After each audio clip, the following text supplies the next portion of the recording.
Podemos comenzar. Bien, perfecto. Tengan ustedes muy buenas noches. Mi nombre es Miguel Falla Rosado. Hoy día tenemos el debate jurídico, ¿cuál es la situación del presidente de la República? Nos acompañan en esta mesa virtual Lisa Ramos Dávila, Iván Meini Méndez y Francisco Iguren Praeli. Para nosotros es un honor tenerlos. En verdad, cuando comenzamos a preparar este debate, no había sucedido tantas cosas como se vienen dando cada día en Perú. El otro día un profesor argentino me decía, las cosas cambian de un día para otro en el país, en tu país. Pero veo que el papel de los jueces y fiscales es bastante activo. Algunos profesores están criticando este activismo, dice, muy fuerte. Algunos profesores de Derecho Penal, sobre todo. Bien, vamos a presentar los CV de cada uno y la metodología es, empieza Lisa, Iván y Francisco, 10 o 15 minutos máximo. Primero tenemos la doctora Lisa Ramos, es docente de Derecho en la Universidad Científica del Sur, abogada con maestría en Ciencias Penales por la Universidad Nacional Mayor de San Marcos. El doctor Iván Meini Méndez, profesor principal de Derecho Penal de la Pontificia Universidad Católica, doctor por la Universidad de Cádiz, España, ex procurador adjunto anticorrupción. Y el profesor Francisco Iguren Praelis, profesor principal de la PUC, ex jefe del Departamento Académico de Derecho de la PUC y ex director del máster de la Maestría de Derecho Constitucional de la Escuela de Posgrado de la PUC, ha sido director de la Academia de la Magistratura y presidente de la Asociación Peruana de Derecho Constitucional. Bien, empezamos con Lisa. Lisa, son las 20:22, pedimos disculpas. Tienes de 10 a 15 minutos hasta las 20:37 minutos. Lisa, bienvenida. Muchas gracias, Miguel. Muchas gracias a los profesores Francisco Iguren, Iván Meini y a la invitación de Cerejus. Gracias también a todos los presentes. El día de hoy vamos a intercambiar ideas sobre un tema que genera mucho apasionamiento. De entrada, creo que podemos advertir ese primer inconveniente. Un segundo inconveniente es que hay situaciones que no están reguladas, por lo que se presentan situaciones en las que hay que interpretar y en algunos casos no solo interpretar, sino también buscar algunas soluciones. Miguel ha mencionado el tema del activismo judicial que viene siendo criticado también. ¿Hasta qué punto estas soluciones pretendidamente legales pueden formar parte de una interpretación en el sentido del tema? Lo que yo observo, a propósito del caso Castillo y de todos los procesos que se han venido generando, ya al día de hoy tenemos 6 investigaciones donde él está involucrado, existe una expresión que es la huida hacia el derecho penal. Y con esta expresión se utiliza a menudo de manera crítica para expresar ese fenómeno de delegación o de derivación de los problemas tradicionalmente administrativos, tradicionalmente quizás del ámbito privado, para que se resuelvan por la vía penal. Y yo creo que en este caso tenemos también un fenómeno inverso, puesto que desde el control político que le corresponde al Congreso, se están desde el Congreso abandonando potestades y deberes para asignárselas al sistema penal. Y en esta actual crisis, la fiscal de la Nación es una suerte de sujeto político por subrogación. Y su actuación se viene legitimando sobre todo por el respaldo ciudadano que viene recibiendo. Pero el punto que se plantea, y es el que marca mi punto de partida, es que la solución en el caso del presidente Castillo no viene en principio arreglada desde el derecho penal. Se está recurriendo al derecho penal porque una instancia anterior, que es el Congreso, no está funcionando en sus competencias de fiscalización y con las decisiones que debe tomar. Entonces, eso como punto de partida. Nosotros tenemos un marco constitucional en materia de inmunidad, que el doctor Eguiguren seguramente lo va a desarrollar con la solvencia que lo caracteriza, pero desde el ámbito penal, por ejemplo, una de las preguntas que se hace en el ámbito penal es, teniendo Fiscalía todo un cajón de elementos que vinculan al presidente Castillo con una retahíla de delitos, ¿por qué tiene que estar atado de manos si es que el Congreso no cumple con la función que le corresponde? Okay, podría ser vacarlo conforme al 113 o acusarlo constitucionalmente por la comisión de delitos conforme al 99. Entonces, desde el ámbito penal, por ejemplo, una interpretación que se ha pretendido buscar al artículo 117 es cómo se entiende el término acusar. Y ahí ha venido el grueso de la discusión. Si apostamos por una interpretación literal, corremos el riesgo de llenar al presidente, no solo a este, sino a cualquier presidente, de cientos de denuncias. Una interpretación sistemática, por otro lado, teniendo en cuenta el artículo 99, generaría el riesgo de que si se tratase de delitos graves o escandalosos o de un entorno donde la comisión de delitos es por demás burda o evidente, no podríamos tocarlo y deberíamos dejar que siga delinquiendo. Entonces, tenemos esos dos extremos. ¿Cuál debería ser la respuesta entonces? Entonces, lo que planteo es que el punto de partida es que la solución debería venir desde el Congreso, pero no lo está haciendo. Entonces, ¿qué le corresponde al sistema penal que en este momento está tomando decisiones? Hay una frase que a mí me gusta mucho de Luhmann. Bueno, Luhmann habla mucho de la necesidad de distinguir, ¿no? Y que es importante identificar qué cosa se está distinguiendo, pero sobre todo quién está distinguiendo. Entonces, en su libro Sistema Jurídico y Dogmática Jurídica, él sostiene que el sistema jurídico tiene la obligación de decisión. Y estamos en un momento en que se tiene que tomar decisiones. Entonces, nos dice Luhmann, ¿no? Quedan tres salidas.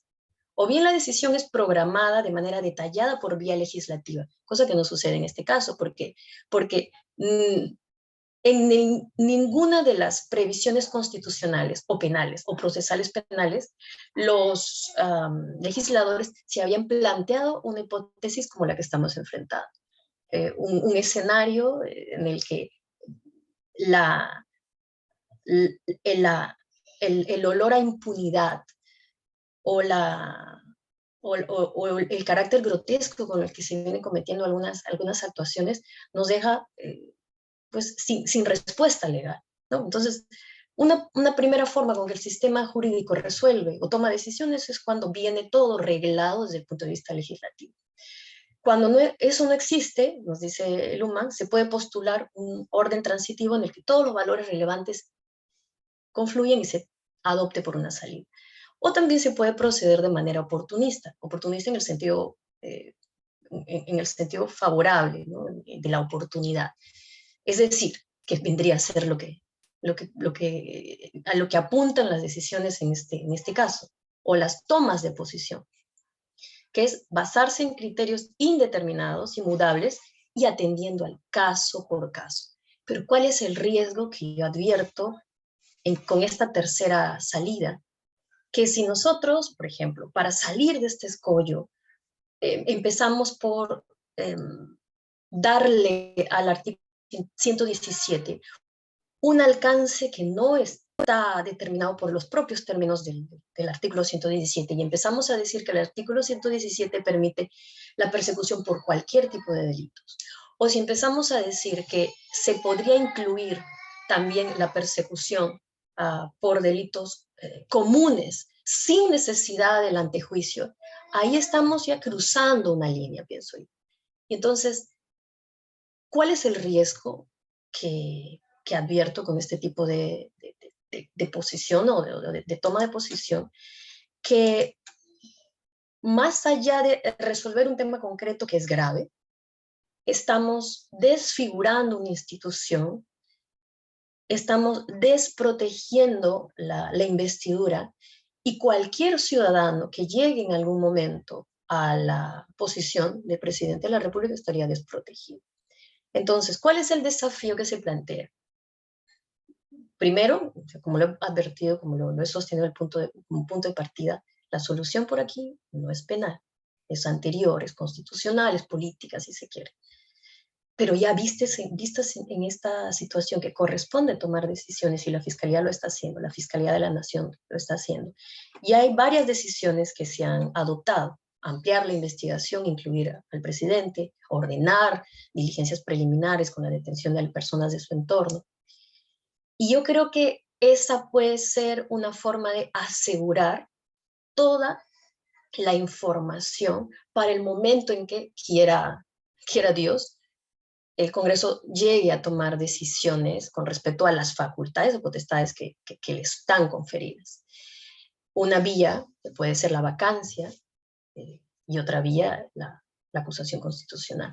En nuestro país, la vacancia por incapacidad moral se ha decidido en 3 ocasiones. Las 2 primeras por conflictos entre el Ejecutivo y el Legislativo, si el doctor Iguiguren seguramente nos puede dar mucha más información al respecto, José de la Riva Agüero y Billinghurst.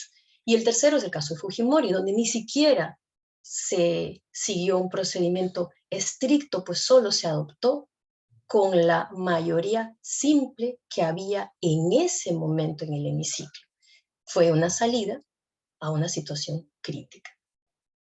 Entonces, quisiera cerrar esta primera intervención advirtiendo lo delicado de la situación y el gran desafío que representa a todos, porque es una situación que jamás se había siquiera pronosticado. Y lo que postulo para cerrar esta intervención es que cualquier salida para esta crisis no puede buscar su legitimación vía deslegitimación del debido proceso.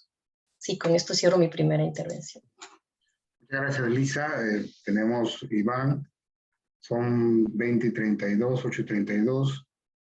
Tenemos hasta las 20:47 máximo, Iván. Muchas gracias. Muchas gracias, Miguel Ángel. Muy buenas noches con todas las personas que están participando de manera virtual de este conversatorio. Muchas gracias a los organizadores por la invitación. Empiezo mostrando mi alegría por compartir, aunque sea de manera virtual, esta mesa con un querido amigo y respetadísimo profesor Francisco Iguiguren, y también por el placer de compartirla con la profesora Lisa Ramos. Vamos a ver. La gran pregunta es la situación jurídica del presidente de la República. Yo quisiera organizar esta primera intervención de pocos minutos de la siguiente manera. Quisiera plantear el problema, al menos el problema tal cual lo percibo, dentro de los múltiples problemas o dentro de las múltiples preguntas que cabrían formular en torno a la situación jurídica del presidente. Luego quisiera analizar cuál es la respuesta que da el propio presidente a esa pregunta. Y luego quisiera esbozar una eventual y alternativa solución a modo de respuesta a esa pregunta. La pregunta, en mi concepto, no es si el artículo 117 permitiría acusar al presidente en ejercicios por algunos supuestos distintos a los que están expresamente contemplados en ese precepto. La pregunta creo que tampoco es a estas alturas si el artículo 117 permite investigar al presidente. Creo que hay suficientes argumentos para apostar por una respuesta positiva a esta última interrogante, como en los hechos lo demuestra la investigación de la Fiscalía de la Nación. Creo que la gran pregunta es, y es algo que probablemente la Constitución no responde de manera expresa y taxativa, es si el modelo constitucional, si la democracia, si el respeto a los derechos fundamentales y los compromisos internacionales que el Perú ha asumido en materia de prevención y lucha contra la corrupción permiten o no, y en su caso cuál es el límite, que la más alta magistratura de la nación, el más alto cargo que puede existir, el de presidente de la República, pueda ser ejercido por una persona que, aun cuando no tenga una condena, sí existirían indicios absolutamente reveladores y contundentes que los indicarían y lo vincularían a graves casos de corrupción y al delito de organización criminal. Quiero que esta pregunta se entienda bien para que no se distorsione. No estaríamos hablando, al menos en la hipótesis del Ministerio Público, de un delito de hurto, de una falsificación de documentos, de eventualmente unas lesiones culposas. Estamos hablando de dos tipologías criminales que son de las más graves en el mundo contemporáneo. Le sumamos lavado de activos, que es otro delito que está ahí, en el esquema del Ministerio Público. Creo que esa es la pregunta. La respuesta que ofrece la defensa del presidente y el propio presidente es que esto se trataría, palabras más, palabras menos, de una persecución política orquestada por quienes consideran que su triunfo electoral fue fraudulento en contubernio con un sector de la prensa y con algún sector de la sociedad que no lo quiere reconocer como presidente debido a su origen o a la forma en que se expresa. Creo que existe suficiente evidencia, en primer lugar, para sostener que eso no es así. Muchos, me incluyo, consideramos que Pedro Castillo ganó las elecciones sin fraude alguno. Desde ese punto de vista, su llegada a Palacio de Gobierno, en mi concepto, cumplió todos los estándares legales y constitucionales. En pocas palabras, no existe evidencia que su triunfo electoral obedezca a algún tipo de fraude o amaño. Eso no significa, sin embargo, que cierto sector del Congreso y cierto sector de la prensa que se empeñó en cuestionar la legitimidad de las elecciones coincida ahora en la necesidad de vacarlo. ¿No? Pero son discursos distintos. La persecución penal, las 6 investigaciones que ha iniciado la fiscal de la Nación, creo, al menos por lo que se conoce por los medios de comunicación, es bastante prolija, cumple con los estándares actuales y contemporáneos, nacionales e internacionales.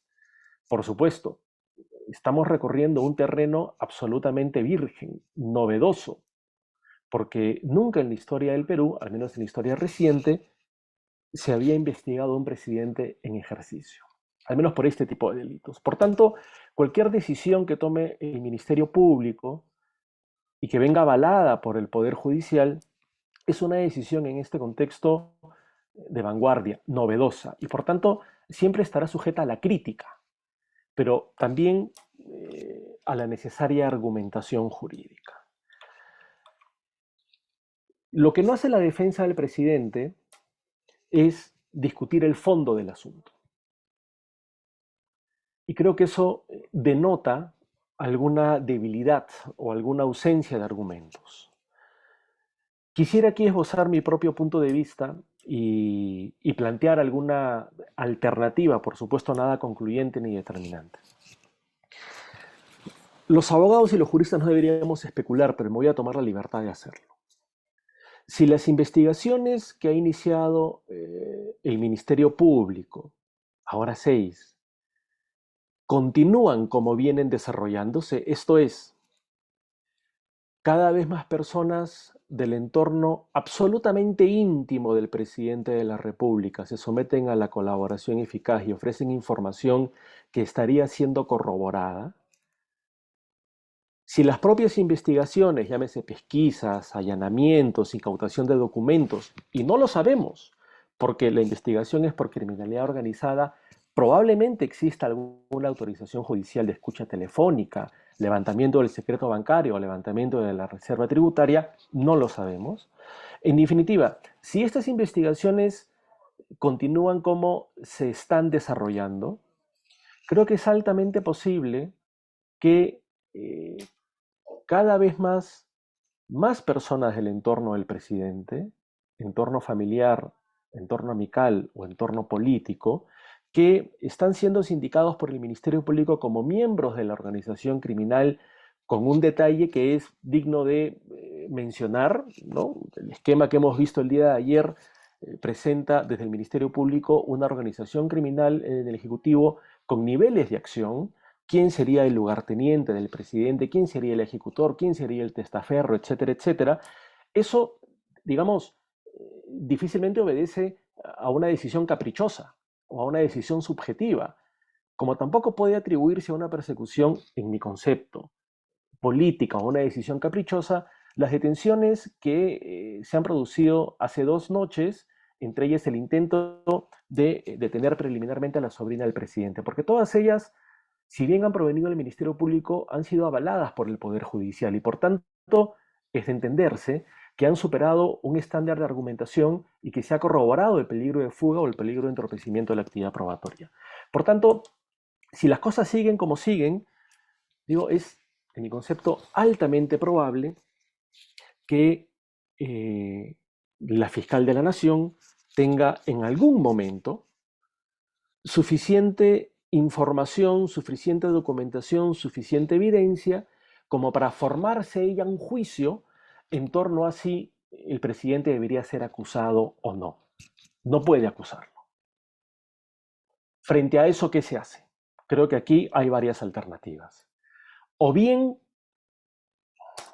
esa información se hace pública o la comunica al Congreso para que asuma su rol político y decide entre una vacancia por permanente incapacidad moral, que aun cuando en su origen esta vacancia por permanente incapacidad moral fue pensada no para una inmoralidad, digamos como sinónimo de indignidad generada por una elevada sospecha de corrupción, sino por una, digamos, de incapacidad moral en términos de incapacidad jurídica, eso no impide que hoy día se reinterprete esa institución de la permanente incapacidad moral a partir de los compromisos que ha asumido el Perú en materia de prevención y lucha contra la corrupción a nivel internacional. Y en concreto, me refiero al artículo 30 de la Convención de Naciones Unidas contra la Corrupción, que establece que todas las inmunidades, prerrogativas y salvaguardas que puedan tener los altos funcionarios públicos tienen que interpretarse buscando siempre un adecuado y justo equilibrio con las investigaciones y procesos a los cuales deberían ser sometidos en tanto existan razones suficientes para hacerlo. Es decir, el deber que tiene los tres poderes del Estado no es fijarse únicamente en lo que dice la Constitución, sino dotar de contenido esas cláusulas, como las reglas penales y procesales, a partir de este estándar de convencionalidad. Por tanto, sería ideal que en nuestro Congreso la discusión sobre una vacancia o suspensión se diera de la mano de argumentos jurídicos. Somos testigos y es posible que eso nunca sea así y que sea más bien una cuestión del peso de los votos. Por tanto, sigue siendo una decisión política que no va a venir, al menos en este escenario, condicionada e impuesta, por más que existan evidencias solventes de que el presidente y su entorno íntimo está vinculado con graves casos de corrupción. Si eso es así, si a pesar de las pesquisas y de las evidencias que la fiscal de la Nación pudiera poner a disposición del Congreso, los congresistas, amparándose en su derecho a formación de ideas, lo que sea, deciden no tomar una decisión que vendría casi impuesta por la razón, en ese escenario, ¿qué podría hacerse? Descarto algunas alternativas. Descarto como primera alternativa que no se pueda hacer nada. Esa decisión me parecería insostenible en un Estado como el peruano, que se autoproclama como un Estado de derecho, que cree en la democracia, que cree en la separación de poderes y por tanto se erige sobre la base del derecho, entendido como razones plausibles para una justa distribución de libertades. Y en ese contexto entendería, llevado a este escenario ya último, que una verdadera separación de poderes obliga a entender que el poder judicial es el garante de administrar justicia. ¿Y qué significa eso? En un concepto amplio, significaría que si existen razones para entender que no es una situación compatible con la democracia, con la defensa de los derechos humanos, con los compromisos internacionales del Perú en materia de prevención y lucha contra la corrupción, el mantener como presidente en ejercicios a una persona que está evidentemente vinculada con actos de corrupción, entonces, si la Fiscalía no puede acusar, si el Congreso no decide vacar, inhabilitar, suspender o acusar, y el Ejecutivo estaría evidentemente comprometido, creo que el único poder del Estado que podría tener algo que decir es el Poder Judicial. Y en ese caso yo no descartaría una eventual medida que pueda limitar o restringir la libertad del presidente. Ojo, estoy hablando en algún supuesto que todavía no se da. Es decir, habría que seguir esta hipótesis que estoy elaborando. Y en ese caso, creo que tendría que tomarse una decisión absolutamente, digamos, inimaginable en los últimos años, que se deba detener o restringir la libertad de alguna manera del presidente en ejercicio. Y eso creo que por más disparatado que pueda parecer para algún sector de la academia jurídica peruana, creo que sí es una decisión debidamente argumentada, que venga, ya no digo sustentada, sino además impuesta por las pesquisas y evidencias que pueda tener el Ministerio Público, creo que sería una respuesta para mí plausible a la pregunta que inicialmente formulé. Esto es, si llegado el momento, a consecuencia de las pesquisas fiscales, existe evidencias, pruebas, testimonios corroborados que acreditarían que el presidente de la República está vinculado a actos de corrupción y es parte de una organización criminal, aun cuando no se le pueda acusar por eso y aun cuando el Congreso no decida tomar alguna decisión para suspenderlo o vacarlo, ¿qué hacer?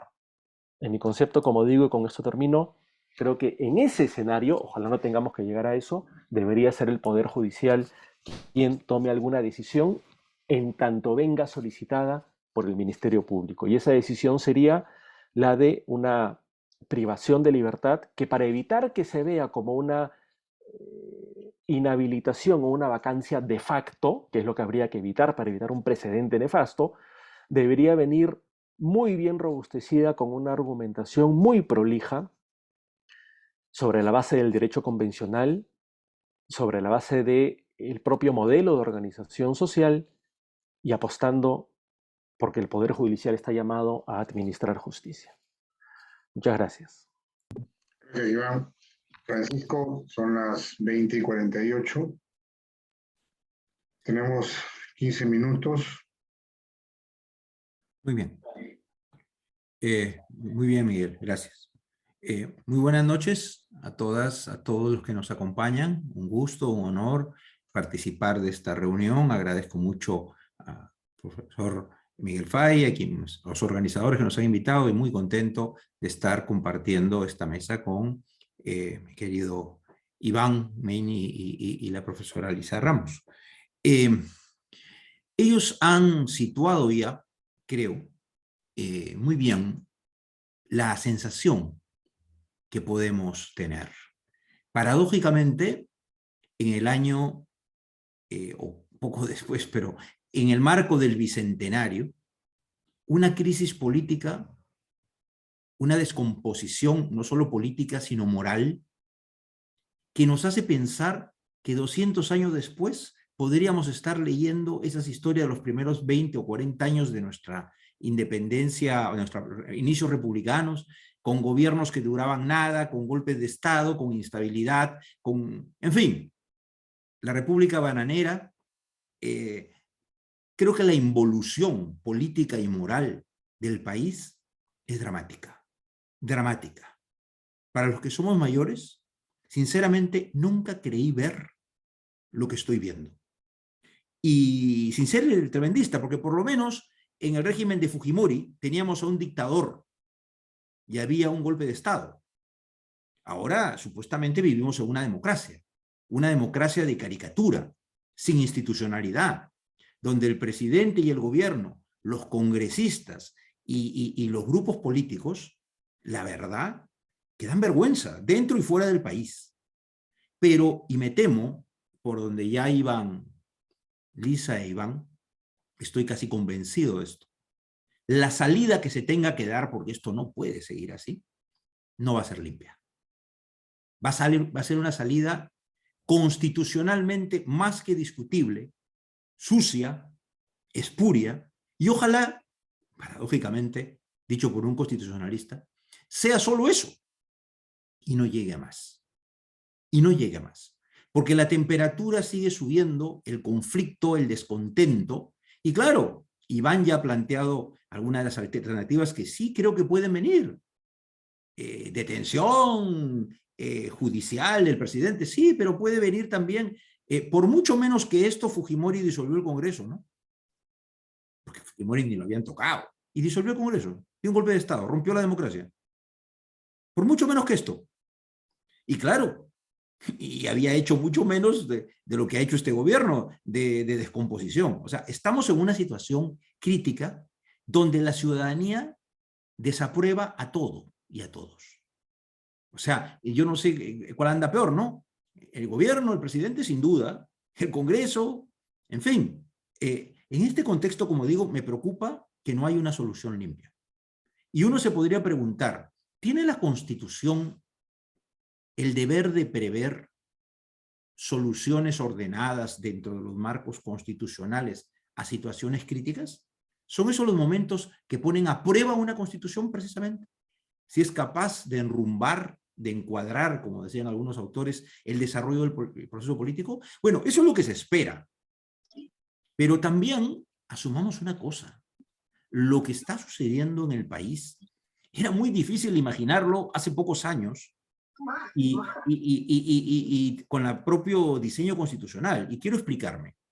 Porque mirado de la perspectiva constitucional y política, muchos podrían preguntarse ¿por qué está pasando lo que está pasando? ¿Por qué hemos llegado a esto? ¿Por qué con el gobierno, con la elección del 2016, con el gobierno de Kuczynski y ahora con el gobierno de Vizcarra y Castillo, está pasando todo esto? Que si bien, bueno, en el siglo pasado tuvimos en los 70 un gobierno militar, luego tuvimos el terrorismo, luego tuvimos el golpe de Fujimori, sí, pero no tuvimos esto. O sea, el fenómeno distinto que ha acelerado esta descomposición y esta crisis política y moral del país, yo creo que podemos encontrarlo en algo que está en el diseño constitucional. El diseño constitucional, esto lo escribí hace muchos años, la misma constitución nuestra funciona muy distinto según la correlación de fuerzas entre el gobierno y el Congreso. Porque todo esto se ha desencadenado con la elección del 2016, donde el gobierno de Kuczynski, un gobierno débil, sin partido, enfrenta a un Congreso dominado por la oposición. O una oposición agresiva, como fue la oposición fujimorista en el Congreso, que dominaba el Congreso. Eso no pasó con ninguno de los presidentes anteriores. Ese hecho nuevo, la casi desaparición de la mayoría de partidos políticos, donde el único movimiento más o menos constante ha sido el fujimorismo. Esa descomposición ha llevado a gobiernos como el de Kuczynski, como el de Vizcarra y ahora el de Castillo, con debilidad política partidaria y parlamentaria. ¿Cómo poder entender, como ya se dijo, que estaban en el cómputo electoral y luego la proclamación del triunfo de Castillo, inesperado, sorpresivo, seguramente hasta él mismo se debe haber sorprendido, pero no había tomado posesión y ya habían grupos parlamentarios conservadores, picones, que ya refutaban la validez de las elecciones. En el Congreso, ¿cuánto tiempo han perdido discutiendo si ha habido fraude electoral o no? Como si el Congreso tuviera alguna atribución para anular una elección. Y metidos en investigar y en seguir acusando constitucionalmente al presidente del jurado, siguen hablando de fraude. Los que perdieron las elecciones en vez de mirar al futuro, construir cómo hacer una oposición política o buscar una gobernabilidad, han seguido pensando en el resultado electoral, ¿no? Y el gobierno, viendo cómo no lo vacan, haciendo pactos infames, muchas veces de supervivencia. ¿Pero quién gobierna? ¿Cuál es el proyecto de mediano plazo en nuestro país? En el gobierno y en el Congreso. ¿Cuáles son las leyes? ¿Cuáles son las políticas públicas que se piensan de un lado y otro? Están simplemente en un pleito de si te vaco, te disuelvo o si sobrevivo. Yo creo que hay una responsabilidad muy grave de esto que no merece que se le llame clase política, de estos improvisados que han llegado al gobierno y al Congreso. En parte, producto de la no reelección parlamentaria. En parte a esa improvisación. Bueno, en ese contexto, pongámonos a pensar, la figura, se ha hablado de varias, ¿no? El artículo 117, el que limita los casos en que el presidente puede ser acusado durante su mandato. Ese artículo, palabritas menos, palabritas más, está desde la Constitución de 1839 y perfeccionado en las del 56 y el 60. Hace 100 y pico de años. ¿Se usó alguna vez? Nunca. Nunca. Nunca se ha usado. Porque en el Perú, en el siglo XIX y en parte del XX, estas cosas se resolvían con un golpe militar. Como ya no hay golpes militares, todavía, entonces ya, ese artículo no se ha usado nunca. Y si se usó alguna vez es una casualidad. Estaba allí.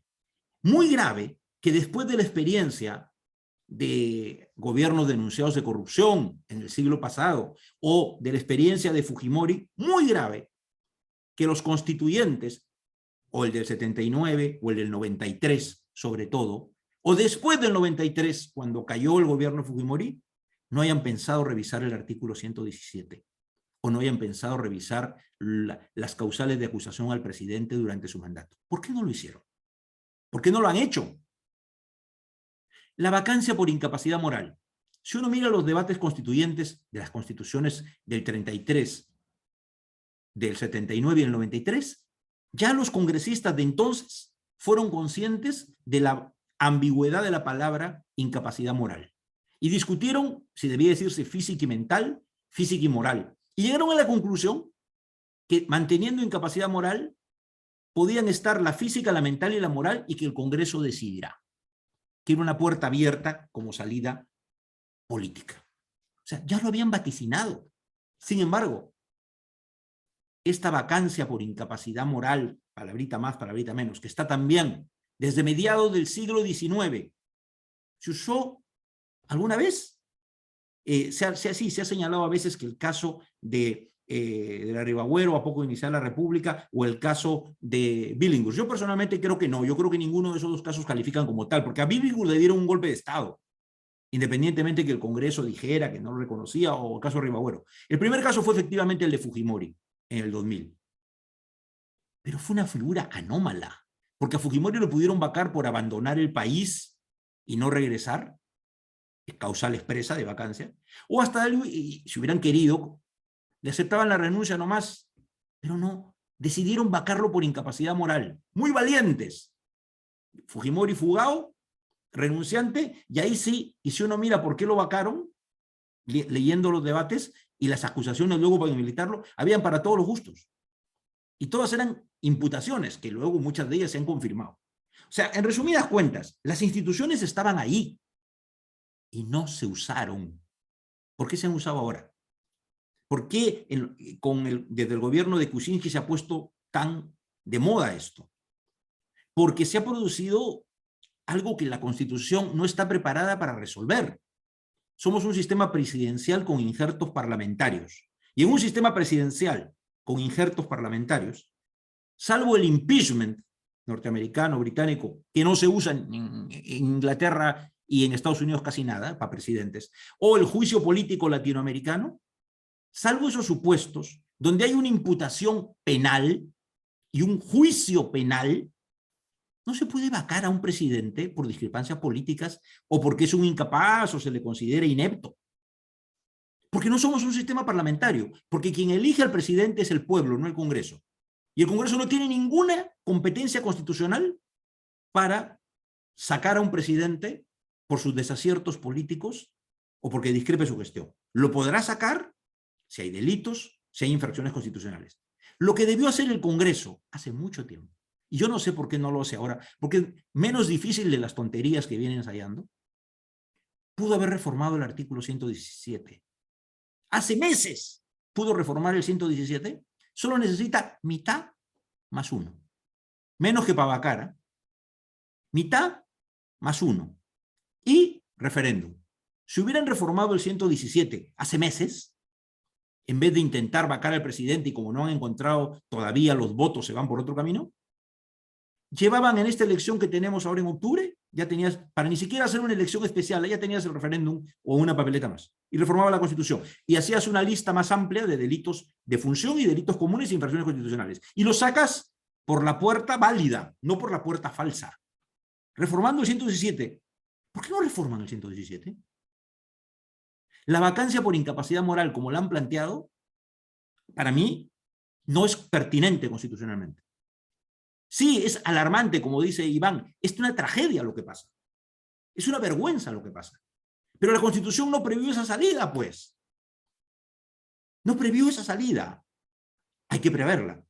Pero hay que tratar de salir por la puerta principal y no por la ventana y no por la puerta falsa. Porque el daño a la institucionalidad, como decía Lisa, sí pues, ya no es Castillo. Castillo finalmente es, en fin, una parte en la historia de nuestro país y habrá que ver qué viene después. Hay que pensar en la figura presidencial del futuro.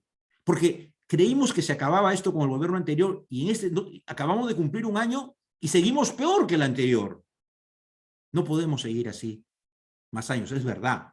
Pero se impone también, yo creo, desde la ciudadanía. Yo no espero, Lisa, que el Congreso resuelva esto. Este Congreso no tiene ni la capacidad ni la estatura política para entenderlo. Lo puede hacer, de repente lo hace, pero son parte del problema, no de la solución. El pueblo quiere que se vayan todos, pero eso pues es imposible. Alguien tiene que gobernar. Si se van estos, vienen otros. Y pueden ser iguales. Entonces, en ese esquema, yo creo, para terminar esta primera reflexión, yo creo que no sigamos desnaturalizando instituciones por ignorancia o por politiquería. Una denuncia constitucional al presidente por traición a la patria por lo que opinó sobre Bolivia, a mí personalmente me parece un hazmerreír. Yo digo, a ver, pues estos que denuncian esto y firman esto, a los estudiantes de Derecho, los primeros ciclos, muéstrenle la denuncia, la acusación y díganle si allá hay traición a la patria. Bueno, ustedes, Iván, Lisa, saben más de derecho penal que yo. Pero díganme si allá hay traición a la patria. O las infracciones constitucionales. O sea, no se trata de seguir destruyendo la institucionalidad con interpretaciones, con el respeto que puedo tener por los ingenieros o los médicos, no interpretación pues de abogados de la Constitución, sino interpretación, no sé, ¿no? Entonces, y así como eso, ¿no? No busquemos forzar la figura de la vacancia, porque ustedes que son penalistas saben, ¿cómo puedo vacar a alguien por imputarle delitos por los cuales no lo puedo juzgar en su mandato, porque la Constitución lamentablemente no lo permite, imputándole o sancionándolo por una culpa que todavía ni siquiera he investigado y no lo puedo probar? Y por último, este tema de los avances en la Fiscalía. Sí, yo creo que hemos entrado a una etapa que yo no sé qué viene después. Yo en efecto creo que viene después discutir las medidas preliminares de limitaciones de derechos, ¿no? Yo creo que eso viene después. No hay regreso. Ya entramos en este camino. Pero ojo, la Constitución dice no se puede acusar durante su mandato. Investígalo ya. Y ahora se ha dicho se puede investigar. Antes se dijo que tampoco. ¿Eh? Ya, ahora se puede. Bueno, investiga todo lo que quieras. Pero y cuando llegues a acusar por figuras distintas a las del 117, ¿qué va a interpretar la Constitución? Si dice que no se puede acusar, ¿cómo vas a acusar? Juicio político por infracciones constitucionales. No se puede, pues no están en el 117. Entonces, el presidente puede ir y no declarar nada, guardia silencio, claro, lo pueden seguir investigando. Bueno, que lo sigan investigando. Ya, pero ¿qué hacemos cuando llegues a la fase de acusar? También la Constitución, pues ya eso se ha debido hacer hace bastante tiempo. Hace bastante tiempo. Y no lo hacen. No se trata de decir, rebajemos los votos para vacar. Eso no se puede, pues. El tribunal tendría que decir que es inconstitucional, porque el Congreso no va a decir cuántos votos necesita el Congreso para vacar al presidente. Eso no se puede, aunque esté en el reglamento del Congreso, porque eso lo instituyó el Tribunal Constitucional, no el Congreso. Entonces, en esta chanfaina, y con eso termino esta reflexión, yo creo que debemos hacer un esfuerzo, porque en esta situación crítica, caótica, que no tiene toda la culpa la Constitución, aunque a mí no me gusta la Constitución del 93. En parte, este problema lo están creando los actores políticos. Están buscando soluciones que la Constitución no puede prever, porque en ningún país medianamente civilizado con 200 años de vida institucional y democrática se presentan estos problemas de interpretación. Todos los vacíos que salen, en parte, es porque no se pensó que pudieran pasar cosas así. Y más que seguir forzando, hay que revisar y cambiar la norma. Hay que adecuarla a la realidad, pero con el menor daño colateral posible. Porque si no, para las jóvenes generaciones, qué terrible, luego del Bicentenario, volver a empezar a la historia desde una crisis institucional y moral tan generalizada como la que hoy tenemos. Paro ahí. Gracias. Muchas gracias, Francisco. Adelanto que se está produciendo un debate entre los miembros del chat. Les rogaríamos muy bien que hagan sus preguntas puntuales, porque se pierden en el grupo una enorme cantidad de intervenciones que están produciéndose en el chat. Bien, tenemos una segunda rueda. Empieza Iván, 10 minutos. Francisco y Lisa. Ya no 5, mejor nomás. 5, perfecto, como deseen, perfecto, para después leer sus preguntas, porque también tenemos personas en redes sociales. Bien, Iván, 5. Gracias. Creo que lo que ha dicho el doctor Eguiguren es así, digamos, creo que ha hecho un diagnóstico muy prolijo, muy claro, muy objetivo de la situación. Es evidente también que esta acusación que pretende el Congreso por traición a la patria no hace sino confundir más. Es una invención, no hay delito de traición a la patria en este caso, por esta imputación, ¿no? Entonces, forzar una figura, solapar una decisión política sobre la base de una eventual comisión de un delito que no se ha cometido. Pero creo que la pregunta sigue estando vigente, recogiendo lo que dice el profesor Eguiguren. La situación que atravesamos no es una situación prevista por la Constitución. Cuando se diseñó la Constitución, nadie se puso a pensar en la situación que estamos atravesando ahora. Y ciertamente la decisión que se tome tiene que evitar generar precedentes nefastos para la institucionalidad, para la figura de la presidencia y para la democracia. Pero ¿cuál va a ser la decisión? ¿Cuál va a ser esa solución? Yo decía que esa decisión no debería ser, en mi concepto, insisto, si es que después de las pesquisas fiscales se llega a evidenciar la participación del presidente en los delitos que se le imputan, la decisión no podría ser, en mi concepto, no hacer nada, si es que el Congreso no toma una decisión, y esperar a un cambio de las reglas constitucionales, que probablemente tampoco se dé porque el propio Congreso, si no toma una decisión política previa, tampoco se anime tal vez a modificar el artículo 117 o alguna otra regla constitucional, que no le convenga en términos de tener que dejar el cargo. Insisto, que una posibilidad que creo que habría que analizar con mucho cuidado, pero creo que no habría que descartar de antemano, es reivindicar al Poder Judicial como poder del Estado, garante de la administración de justicia, y al Ministerio Público como órgano constitucionalmente investido de la atribución y obligación de investigar y perseguir el delito. Por tanto, estaríamos hablando acá de valores y principios o reglas constitucionales que podrían ser la base, junto con la Convención de Naciones Unidas contra la Corrupción, para tomar una decisión por parte del Poder Judicial, que insisto, debería venir muy bien blindada en términos de argumentación para que no se vea como una vacancia o inhabilitación de facto. Por supuesto que esto no es lo ideal, creo que es así, pero insisto, En algún momento es altamente probable, si las cosas siguen sucediendo como suceden, que tengamos que pensar en una alternativa a la vacancia o a la suspensión si es que el Congreso no se anima a tomar esa decisión. Termino con la pregunta que formulaba al principio de mi primera intervención.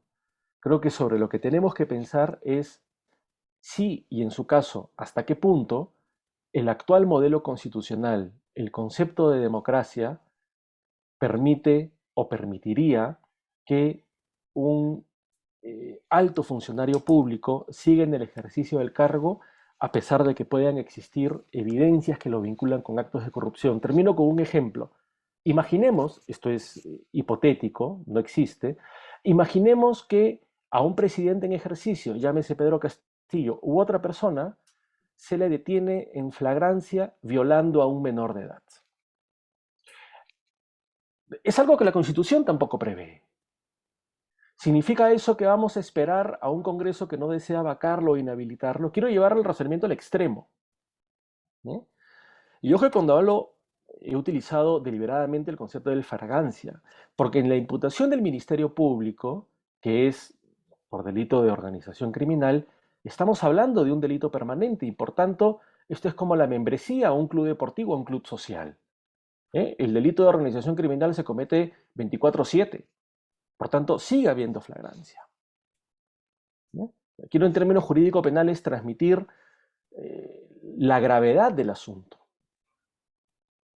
Frente a esa situación, podemos seguir con el ejemplo del presidente que es detenido o atrapado in flagrante y violando a una menor de edad. ¿Qué hacemos?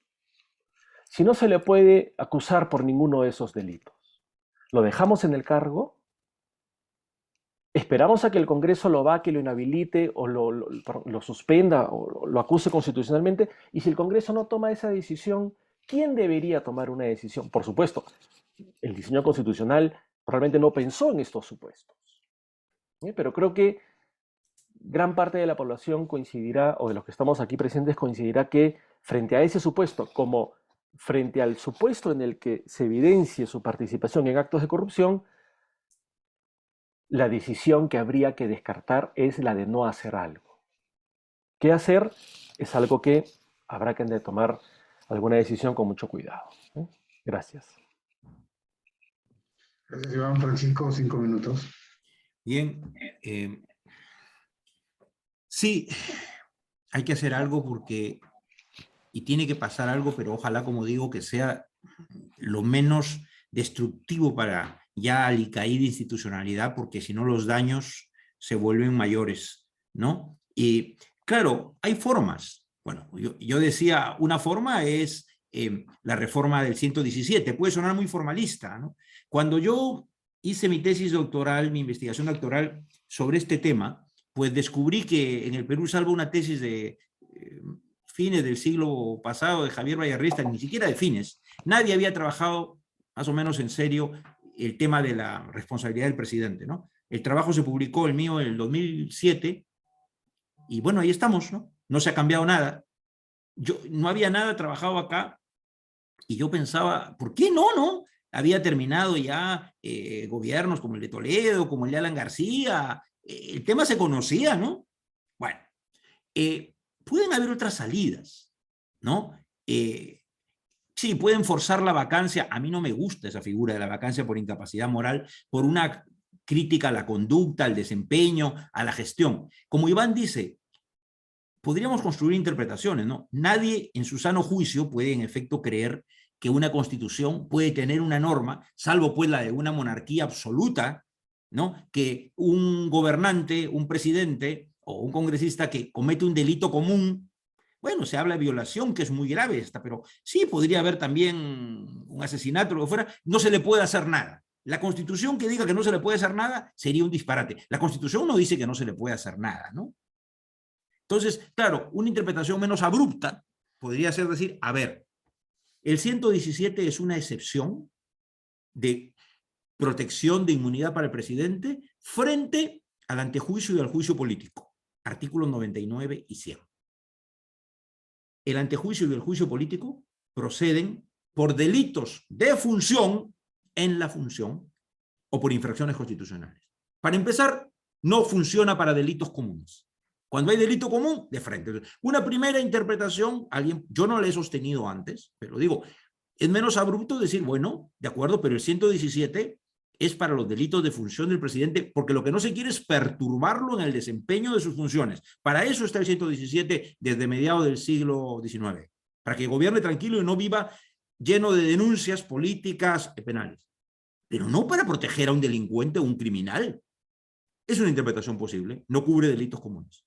Ahora, una reforma futura debería explicitarlo, ¿no? Clarísimamente.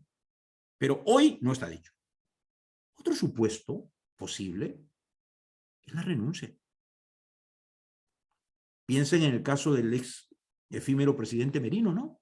Claro, lamentablemente hubo que perder algunas vidas, pero una movilización social de jóvenes obligó a renunciar a un presidente. Y a Kuczynski, por menos, renunció.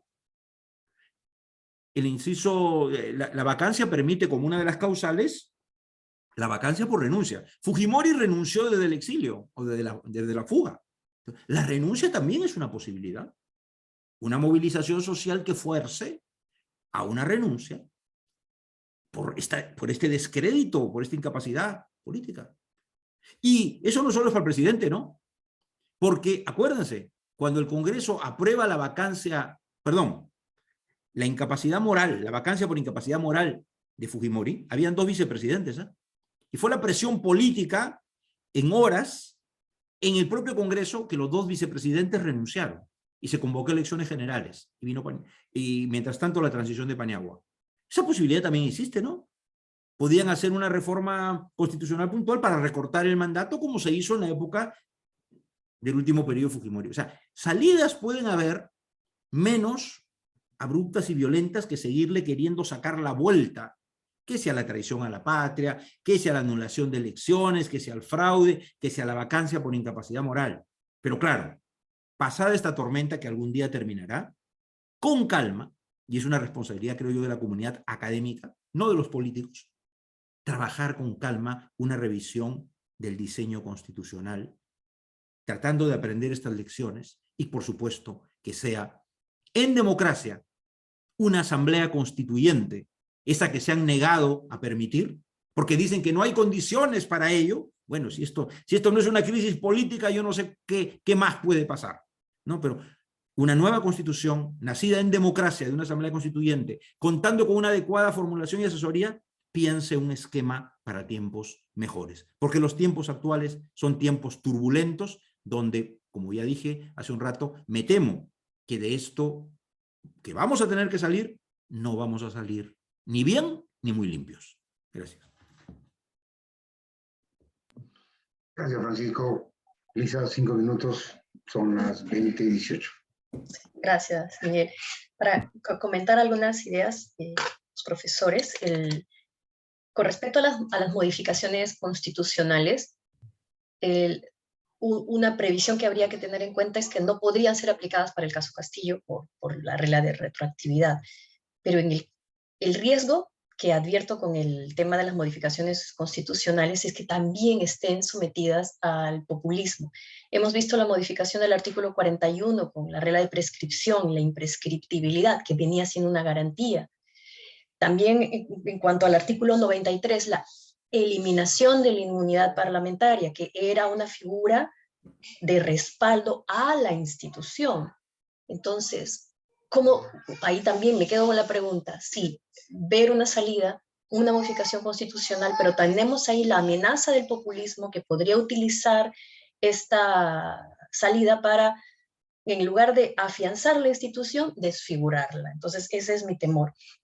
Y lo que propone Iván, fortalecer el Poder Judicial, fortalecer y dotar de más poder al Ministerio Público, y eso también tiene algunos riesgos. Hemos visto cuando, primero que esta huida hacia el sistema penal y que erige en el centro de toda el activismo al Poder Judicial, es un reflejo de la crisis precisamente.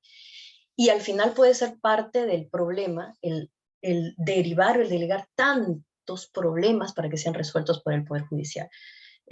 En en el esquema de Montesquieu, era el poder judicial era el que administraba el poder delegado por el monarca, ¿no? Ahora lo que corresponde es, no es que administre el poder delegado por el monarca, sino que imparta, que ejerza su propio poder construido de manera legítima. Y a eso te tiene que apostar con decisiones que sean también predecibles, razonables. Con respecto al pronóstico, lo que se viene, lo que podríamos decidir, Guastini dice, en términos de interpretación, en términos de derecho, se puede interpretar de un modo y del contrario también.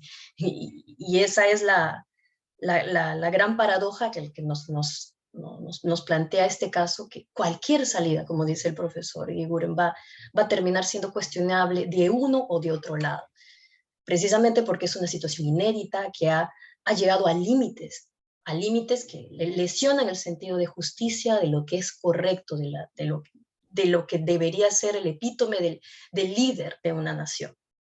Entonces, hay una frase que recuerdo que utiliza Friedrich Nietzsche cuando habla de del tránsito entre el superhombre y la bestia y el animal, ¿no?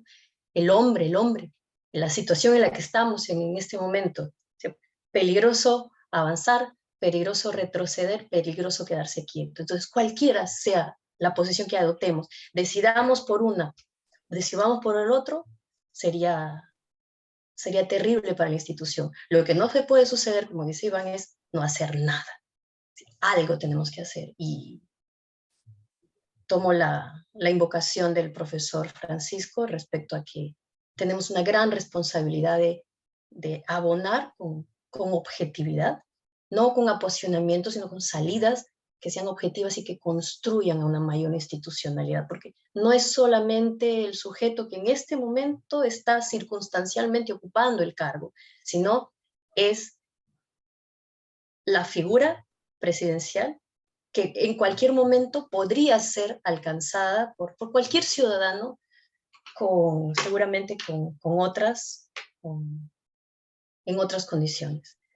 Entonces, preguntémonos también cómo podríamos mejorar o corregir situaciones pensando también en el futuro de la institución, en el futuro de la institucionalidad, en el futuro del país, sin dejar de resolver situaciones que son graves, que se necesita decidir. Necesitamos que se tomen decisiones en este ámbito. Gracias. Gracias. Bien, tenemos algunas preguntas. Una de las primeras es sobre la actuación de la fiscal de la Nación, si está actuando de acuerdo a ley. Otra está relacionada a si al ser suscrito el Tratado contra la Corrupción de Naciones Unidas se incorpora como parte de la Constitución, por lo tanto puede ser aprovechable. Y yo ingresaría algo al debate, ¿no? Es que este Código Procesal Penal, que tiene una raíz que constitucionaliza la justicia procesal penal, fue posterior a la Constitución, por lo tanto no está adecuada a ella. No sé si empezamos una rueda ahora, empezando por Francisco, si y Lisa y Sierra Iván, y hay varias preguntas también. Gracias.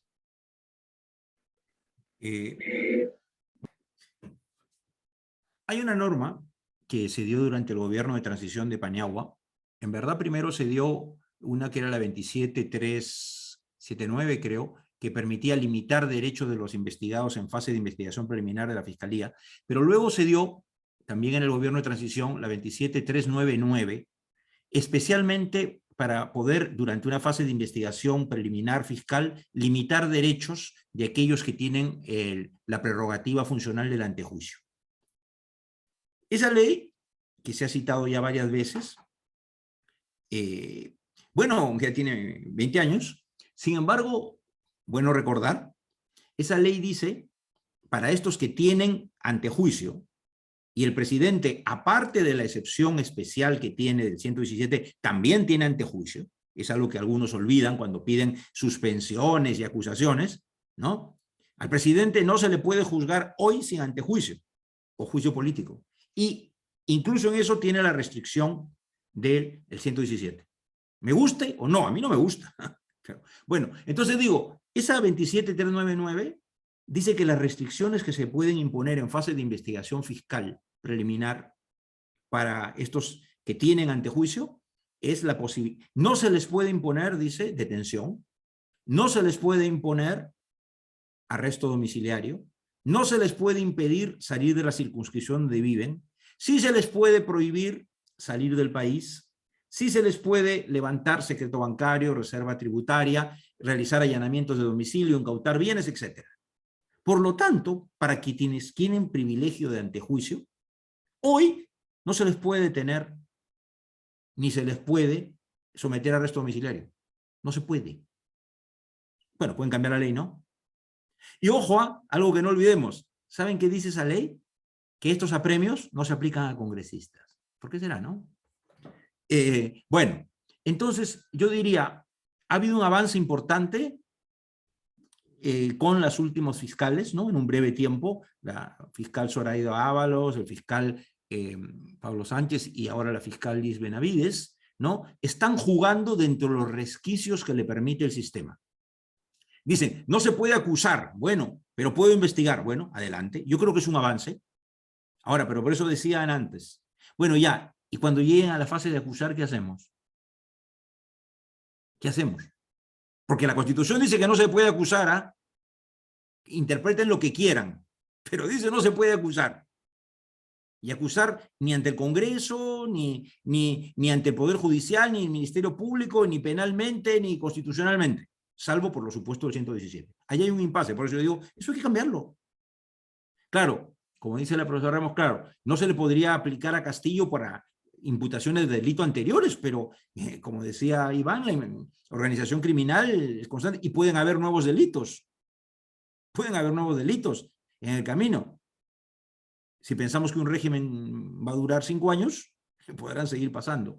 Entonces se está jugando entre los límites de lo posible, pero se va a chocar con parámetros constitucionales, con parámetros legales. Los resquicios tienen un límite para jugar con las rendijas, ¿no? Y por eso digo que sería mejor, paralelamente, ensayar algunas reformas que solucionen el problema sin esperar pues, que se siga polarizando más la cosa. ¿Hay demasiada polarización, como empezó la profesora Ramos? Sí. La mitad de las interpretaciones no son ni técnicas ni objetivas, son intencionadas, ya sea por postura ideológica, ya sea porque alguien les paga por opinar eso. Pero, en fin, ¿no? Creo que los profesores universitarios tenemos el deber de ser leales a nuestros alumnos y tratar de exponer siempre todos los elementos en juego, poder tener derecho a una posición personal, pero cada quien también tener derecho a formarse la suya. Nuestro deber es elevar el nivel de debate, es educar, instruir, reflexionar, no es ser instrumentos de pasiones políticas ni de intereses económicos, y eso para los abogados es más complicado, ¿no? Entonces yo sí creo que en este tiempo se está haciendo lo que se puede, pero hay límites. No los ignoremos, porque si no, avanzamos un poquito y dentro de un mes están diciendo, y ya, 9 investigaciones, 10, 15 al presidente. Ya, y llegué a la fase de tener que acusar, ¿qué hago? O ya no va, o ya no declara. ¿Qué hago? ¿A qué pase paso? Entonces, yo creo que hay que pensar en soluciones lo más posible dentro del sistema. Pero insisto, no perdamos de vista caminos como la presión social, la presión popular, la renuncia, ¿no? Para una democracia también son importantes, ¿no? Muchas veces, ¿cuántos regímenes políticos dictatoriales han caído por la presión popular o se ha ido a transiciones políticas precisamente por ello, ¿no? En fin. Paro ahí. Gracias, Francisco. Lisa. Sí, Miguel, para cerrar, claro, estamos reposando nuestra confianza en una institución y en particular en una persona que está en este momento llevando adelante la investigación. Pero también por un ejercicio de prudencia habría que tener en cuenta que no podemos personalizar ni elevar a condición de figuras mesiánicas o de caudillismos lo que significa perseguir un determinado tipo de criminalidad, porque esto ya ha cobrado réditos cuando hemos pretendido endiosar figuras que con sus sesgos, sus preferencias, sus ideologías han terminado personalizando una persecución penal o un conflicto penal. Entonces, en este momento, respecto a la pregunta sobre la fiscal, está haciendo lo que le corresponde, pero no es solo ella, hay otras instituciones que también tienen que tomar decisiones al respecto. En algún momento, además, lo que ha hecho la fiscal es el punto de partida, que es como titular de la acción penal en este momento de la investigación, es el punto de partida. El Poder Judicial, con el vocal supremo, ha decidido, ha tomado también decisiones.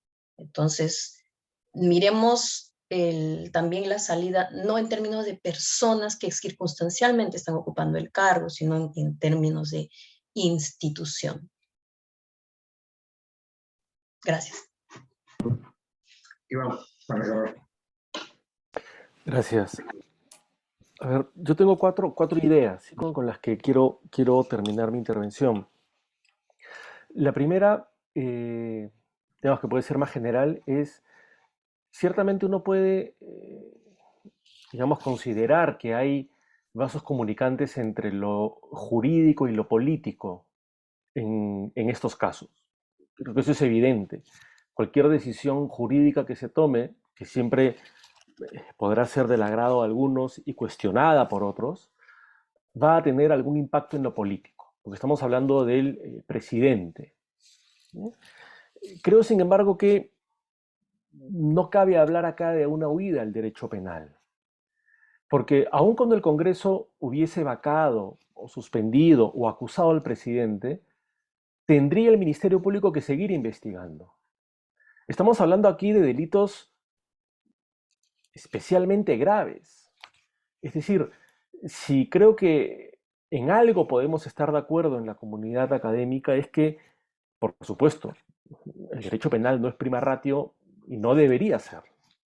Pero en ciertos ámbitos, como por ejemplo la protección de derechos fundamentales, protección de derechos individuales de primer orden como la vida, la libertad, la integridad, y también el combate a la corrupción, el derecho penal sí adquiere un protagonismo que no necesariamente va a tener en la protección de otros bienes jurídicos. No creo que eso sea una huida al derecho penal. Es simplemente otorgarle al derecho penal, y en este caso al Ministerio Público y luego al Poder Judicial, la oportunidad de cumplir con la labor que la propia Constitución les encomienda. Bajo este gorro, diría, intento responder, Miguel, una pregunta que tú dejaste al aire, creo que fue alguno de los presentes al evento. La Convención de Naciones Unidas contra la Corrupción, si tendría o no jerarquía constitucional. A ver, yo me guío acá por lo que ha dicho la propia Comisión Interamericana, que tiene ya más de 2 informes en donde vinculan directamente la prevención y el combate a la corrupción con los derechos fundamentales. Para decirlo en pocas palabras, y esa es una idea ya generalizada, los casos de grave corrupción política impactan en derechos fundamentales.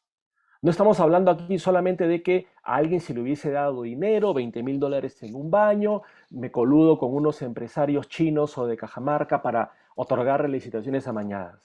Todo lo que se haga a ese nivel gubernamental, en términos de ilicitud y más en términos de corrupción, impacta directamente en la satisfacción de necesidades básicas de las y los peruanos, e impacta más en los más pobres. Por tanto, creo que hay una serie de argumentos, y esto lo ha trabajado la Comisión Interamericana, para sostener que estas convenciones internacionales que contienen cláusulas para prevenir y sancionar la corrupción, en tanto puedan ser cláusulas autoaplicativas, como el artículo 32 de la Convención de Naciones Unidas, deben tener como mínimo un rango constitucional. Porque estamos hablando en definitiva de garantías frente a vulneraciones a derechos humanos. Luego, si la fiscal de la Nación está cumpliendo su rol de acuerdo a ley o está siendo parte de los golpistas, así he leído una pregunta, golpistas o vacadores, yo creería que hasta el momento, al menos en las investigaciones que ha iniciado el presidente, como dice el profesor Eguiguren, creo que está transitando por el cauce de la ley. Ciertamente, innovando, teniendo que buscar argumentaciones de avanzada, pero dentro de lo que se puede esperar, creo, en una lectura racional, constitucional y convencional del marco de actuación del Ministerio Público. Y un último comentario es, el profesor Eguiguren mencionaba esta ley, ¿no? la que impide detener o decretar impedimento de salida o arresto domiciliario a las personas que tienen la prerrogativa, como sería el presidente. Yo ensayaría una interpretación, pero es ensayar simplemente una interpretación. Esa ley es previa al Código Procesal Penal. Y el Código Procesal Penal impone un modelo distinto, también en materia de medidas cautelares personales. Por tanto, yo creo que cabría analizar si es que no hay una abrogación o derogación tácita por la entrada en vigencia de un modelo procesal posterior al que fue dado, posterior al vigente cuando se dio esa ley. Y creo que no tengo una respuesta clara, simplemente ensayo una posible ruta de análisis y de argumentación. Lo dejaría ahí. Muchas gracias, Miguel. Creo que el debate recién empieza y Francisco ha dicho algo muy claro. El debate, los profesores universitarios nos debemos a los alumnos. Creo que hay un receso propio del medio año en la Facultad de Derecho, pero estoy completamente seguro que estos debates se van a seguir produciendo. Porque tampoco es que los políticos quieren llegar a consenso, ¿no? Tampoco los políticos van a verse probablemente obligados al consenso, pero creo que el faro orientador de la Facultad de Derecho, de los profesores de Derecho Constitucional y de las asociaciones van a ser muy importantes. Les queremos agradecer profundamente tanto a Lisa Ramos Dávila, a Francisco Eguiguren Praeli y a Iván Méndez por esta participación. Muchísimas gracias. Están colocando ahí Escuela Garantista la posibilidad de poder certificar este evento. Ha sido un gusto tenerlos con ustedes. La verdad, había un debate aparte, como han podido apreciar de todos los participantes, pero lo interesante es que esto queda en redes y la posibilidad de que estas ideas sigan difundiéndose es muy importante. Muy buenas noches a todos y gracias nuevamente. Gracias a usted.